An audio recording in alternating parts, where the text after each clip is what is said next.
శ్రీనివాస్ గారు నమస్తే అండి. నమస్తే అండి. శ్రీనివాస్ గారు, కూటమి ప్రభుత్వం వైపుకు ప్రస్తుతం వైసీపీలో ఉన్న ఎమ్మెల్యేలు చూస్తున్నట్టుగా ప్రచారమే కాదు, దాన్ని నిజమనే చెప్తున్నారు కూటమి నేతలు కూడా, అధికార ప్రతినిధులు. మరి ఈ రకంగా వైసీపీలో ఉన్న 5-6 గన కూటమి ప్రభుత్వం వైపు వస్తే వైసీపీ పరిస్థితి ఇంకా దిగజారే అవకాశం ఉందంటారా? లక్ష్మీనాథ్ గారు, మీకు అమ్మ న్యూస్ ప్రేక్షకులకి, సుజాత గారికి, అదేవిధంగా అన్నా గారికి అందరికీ కూడా నమస్కారాలు. ఈరోజు ఆంధ్రప్రదేశ్లో తెలుగుదేశం పార్టీ అనేది ఫుల్ బెర్త్ లో ఉంది. బీజేపీ అనేది బలమైనటువంటి ఫోర్స్ లేదు కాబట్టి ఒక జనసేన పార్టీనే 90% సీట్స్ ఖాళీగా ఉన్నాయి కాబట్టి సహజంగా వచ్చే వాళ్ళు కూడా కొంచెం ఫోర్స్ఫుల్ పార్టీలో జాయిన్ అవ్వాలని కోరుకుంటారు. తర్వాత వాళ్ళకి రాజకీయ భవిష్యత్తు కూడా కోరుకుంటారు. మరి ఆ యాంగిల్ గా చూసుకున్నప్పుడు టీడీపీ కన్నా బీజేపీ కన్నా జనసేన వాళ్ళకి అడ్వాంటేజ్ గా ఉంటుంది. ఎందుకంటే బాలినేని శ్రీనివాస్ రెడ్డి గారు వాళ్ళందరూ కూడా మరి గతంలో వైసీపీలో మరి కీలకమైన రోల్ ప్లే చేశారు కాబట్టి రాయలసీమ నుంచి కూడా చాలా పెద్ద ఎత్తున జాయిన్ అవుతాయని కూడా మనకి వార్తలు వస్తున్నాయి అన్నమాట. అంటే ఇక్కడ ఏ నాయకుడు జాయిన్ అయినా కూడా ఆ నాయకుడి మీద యొక్క క్యారెక్టర్ కానీ, గతంలో వాళ్ళు తీసిన యాక్టివిటీ కానీ, ఇవన్నీ కూడా జనసేనలో సహజంగా పవన్ కళ్యాణ్ గారు చూస్తారు. ఎందుకంటే ఎవరిని పడితే వాళ్ళని చేర్చుకుంటే పార్టీలో కూడా చాలా డిస్టర్బెన్స్ కావటం, అనేకమైన ప్రాబ్లమ్స్ కూడా ఉంటాయి. ఇది ఏ రాజకీయ పార్టీలో ఉన్నా కూడా కొంచెం రాజకీయ విలువలకి, కొంచెం సిద్ధాంతాలకి, వాటికి అనుకూలంగా ఉంటే తప్పితే గతంలో వేరే పార్టీలో ఉన్నప్పుడు వన్ సైడ్ గా వెళ్ళి మరి కొంతమంది బూతుల మంత్రులు వాళ్ళందరూ మనం చూసాం కదా. అలాంటి వ్యక్తులు ఉంటే ఇబ్బంది అవుతుంది. ఏ రాజకీయ పార్టీ అయినా కూడా ఒక నాయకుడిని చేర్చుకునేటప్పుడు ఆ నాయకుడి యొక్క ప్రజాబలం, ఆ నాయకుడి ప్రజల్లో ఉన్నటువంటి పలుకుబడి, ఇవన్నీ కూడా ఆలోచిస్తాయి. అదేవిధంగా పార్టీ మారే వ్యక్తులు కూడా ఏ రాజకీయ పార్టీ అయితే మనకి భవిష్యత్తు ఉంటుంది, ఏ రాజకీయ పార్టీలో మనకి ప్రజల మద్దతు ఉంటుంది, ప్రజాబలంలో ఉన్న పార్టీలు ఏవి, ఇవన్నీ కూడా బ్యాలెన్స్ చూసుకుంటారు. చూసుకున్నప్పుడు సహజంగా చెప్పండి. మరి వాళ్ళు మీకు చెప్తున్నారు మరి పెద్ద ఎత్తున పార్టీలో చేరుకులు ఉంటాయని చెప్పేసి. అంటే ఇవాళ జగన్మోహన్ రెడ్డి గారు తీసుకున్నటువంటి ప్రజా వ్యతిరేక కార్యక్రమాలు ఏవైతే ఉన్నాయో వాటన్నిటి వల్ల క్యాడర్ కూడా వాళ్ళు విసిగిపోయారు. మరి ఇలాంటి పరిస్థితుల్లో సహజంగా ఒక 5 సంవత్సరాలు టైం ఉన్నప్పుడు డెఫినెట్ గా ఈ రాజకీయ పార్టీలు ఉంటే మనం పూర్తిగా రాజకీయంగా మనం కనుమరుగైపోతాం. మనం డెఫినెట్ గా ఏదో ఒక మంచి పార్టీలో, బెటర్ పార్టీలో జాయిన్ అవ్వాలని కోరుకుంటారు. ఆ పరంగానే ఇవాళ పెద్ద ఎత్తున జరుగుతుంది. అంటే మనం చూసాం, ఇప్పుడు రేపు ఈ ఎన్నికల్లో కూడా మరి పెద్ద ఎత్తున రాజకీయ అవకాశాలు కావాలన్నా, ఇంకొక విధంగా ఆ ప్రభుత్వంలో మనకి ఒక ప్రాతినిధ్యం కావాలన్నా కూడా బలమైన పార్టీని ఎంచుకుంటారు. కాబట్టి నేను విజ్ఞప్తి చేసేది ఏంటంటే, ఎవరిని తీసుకున్నా మీరు వాళ్ళకి ప్రజల్లో మంచి పేరు ఉన్న వ్యక్తులనే తీసుకోవాలి. అప్పుడే ఏ రాజకీయ పార్టీకైనా కూడా మనుగడ ఉండిద్ది.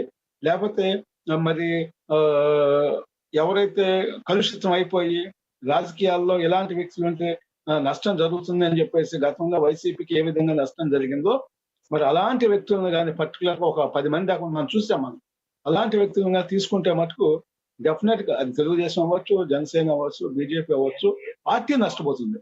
అందువల్ల తీసుకునేటప్పుడు వాళ్ళు భూ కబ్జాదారులు కాదు, ఎర్రచందనం స్మగ్లర్లు కాదు, మరి ఇవన్నీ కూడా క్రిమినల్స్ కాదు, ఇవన్నీ కూడా కేటగిరైజేషన్ చేసి ఇలాంటి వ్యక్తులను తీసుకోవాలని నేను విజ్ఞప్తి చేస్తున్నాను. అంటే శ్రీనివాస్ గారు, మీరు ఒక సీనియర్ జర్నలిస్టు, మీకు తెలియంది కాదు. ఇప్పుడు కలుషితం అయిపోతుంది అంటే రాజకీయాల్లో కంప్లీట్గా కొత్తదనం రావాలనుకునే వాళ్ళని ప్రజలు ఆదరిస్తున్న సందర్భాలు ఉన్నాయంటారా? అంత గతంలో ఎలా ఉన్నారో మాకు అనవసరం, ఇప్పుడున్న మా ప్రభుత్వంలో మా నడవడిక ప్రకారం ఈ రకంగా నడుచుకోవాలి అని చెప్పి తీసుకునే ఎమ్మెల్యేలు అవకాశం లేదంటారు. ఎందుకంటే ఈ రోజుల్లో ఏ రాజకీయ నాయకుడు ఏ ఆరోపణలు లేకుండా క్లీన్ ఇమేజ్గా ఉన్నవాడు మనం వేళ్ల మీద లెక్క పెట్టవచ్చు, తక్కువగా ఉంటాయి. అంటే సీనియర్ అంతకుముందు ఉన్నవాళ్ళు ఎవరైనా కూడా. మరి దాన్ని ఏ రకంగా చూడాలంటారు? ఇప్పుడు ఏది కలుషితం అనాలి, ఏది మంచి అనాలి, ఏది చెడు అనాలి? రాజకీయ పరమైనటువంటి కేసులు ఉండొచ్చు. ప్రజా సమస్యల కోసం పోరాటం చేసినప్పుడు కొన్ని కేసులు పెడతారు ప్రభుత్వాలు, అవన్నీ పెద్ద ఇష్యూ కాదు.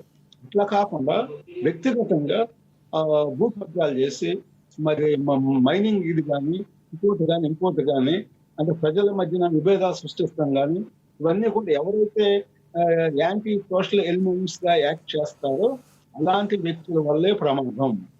మామూలు రాజకీయ నాయకులుగా ఉండి ప్రజా సమస్యలు పోరాటం చేసేటప్పుడు వాళ్ళ మీద 5 కేసులున్నా 10 కేసులున్నా ఇబ్బంది కాదు. అట్లా కాకుండా ప్రజాధనాన్ని దోపిడీ చేయాలి, మరి అధికారాన్ని అడ్డం పెట్టుకుని నేను నా కేసులను కాపాడుకోవాలి, క్రిమినల్ కేసులను కాపాడుకోవాలి అనేటువంటి పరిస్థితులు ఉన్నప్పుడు డెఫినెట్ గా రాజకీయ పార్టీలు జాగ్రత్తలు తీసుకోవాలి.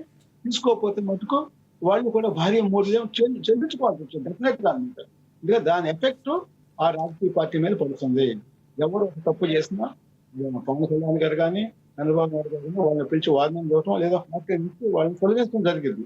మరి తీసుకునేటప్పుడు ఆ జాగ్రత్తలు తీసుకున్నప్పుడు అతను ఏది మాట్లాడినా కూడా డైరెక్ట్ పార్టీ అధ్యక్షుడిగా అది అవుతుంది కాబట్టి వాళ్ళే బాధ్యత అవుతారు కాబట్టి ఉన్న వాళ్ళలో బెటర్ పిక్చర్ ని తీసుకోవాలి.